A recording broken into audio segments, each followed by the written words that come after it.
Bonjour et bienvenue sur ma chaîne. Aujourd'hui on va voir deux modèles mythiques de la marque, le Huntsman et l'Explorer. Lorsqu'on cherche un couteau suisse compact et complet, on arrive assez rapidement à ce dilemme. Choisir le Huntsman avec sa scie ou l'Explorer avec son cruciforme et sa loupe.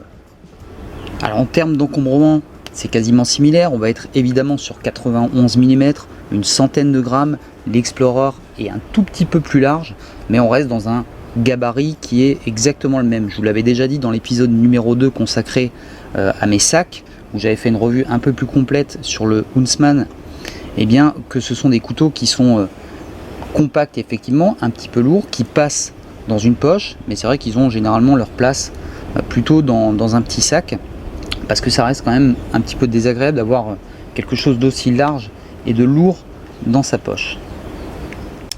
Je vais commencer par vous parler de cette fameuse scie sur le Huntsman. Moi, c'est un élément que j'utilise vraiment hyper fréquemment. Ça veut dire tous les 2 jours, j'utilise beaucoup plus que les ciseaux. D'ailleurs, même il n'y a pas très longtemps, j'ai pris le Pioneer Alox X.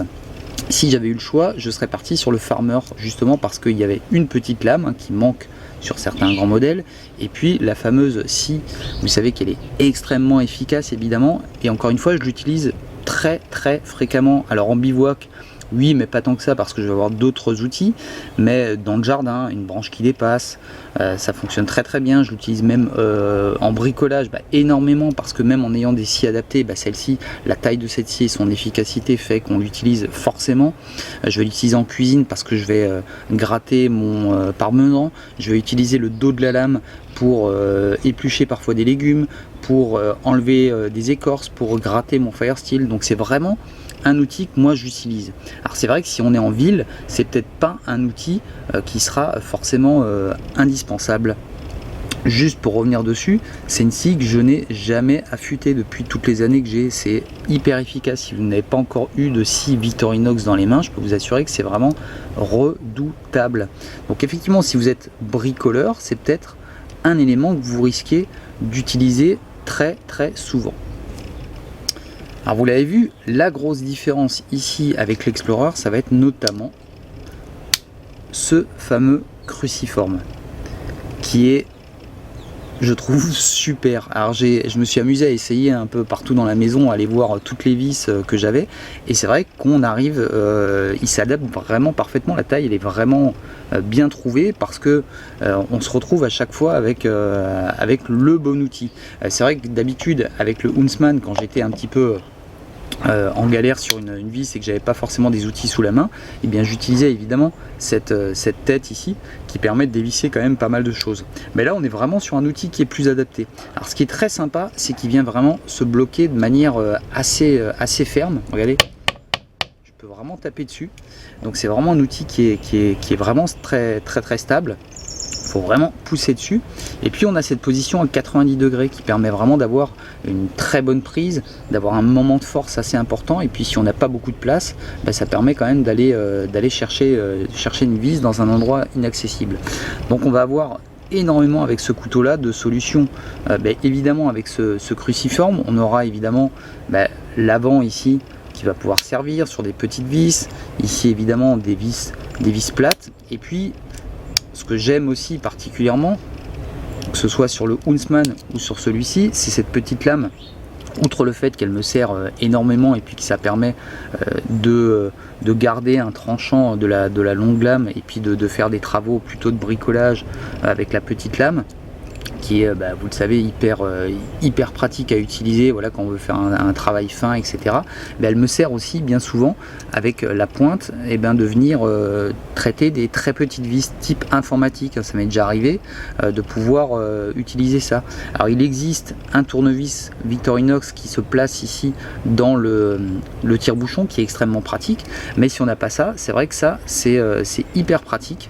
Alors il faut y faire attention, évidemment, on est sur quelque chose qui est extrêmement fin, mais même sur les vis par exemple de lunettes, de branches de lunettes, ça m'arrive d'utiliser soit le côté ici tranchant, soit l'autre côté ici, et puis ça m'a quand même servi énormément.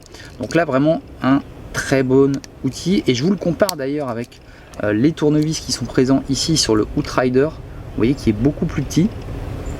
Donc évidemment on a peut-être un peu moins de possibilités, et honnêtement ce que j'arrive à faire avec celui-ci, j'arrive à le faire avec celui-là, enfin, quasiment, hein. Vous vous rendez bien compte si vous bricolez un petit peu, hein. Chaque tête de tournevis est plus ou moins adaptée, mais celle-là je trouve qu'elle s'adapte pas mal. Et puis là, pour vous montrer la différence sur le couteau du soldat suisse, on est sur quelque chose qui est beaucoup plus gros évidemment. Donc là, certaines petites vis, je ne vais pas arriver à les choper, mais celui-là vraiment il est extrêmement pratique et vraiment fiable. Le fait d'avoir en plus quelque chose d'assez épais en main, et bien on sent qu'on peut vraiment forcer dessus, et c'est donc hyper intéressant je pense d'avoir évidemment un tournevis cruciforme de ce type.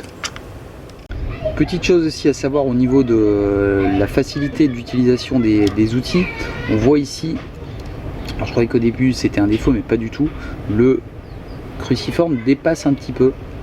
Alors c'est un petit peu perturbant au début, mais c'est absolument pas gênant, et puis ça permet évidemment de venir ici l'attraper facilement. Idem ici pour la loupe, on va avoir ce petit élément ici en plastique qui va ressortir, et on va réussir à l'attraper assez facilement même sans utiliser les ongles.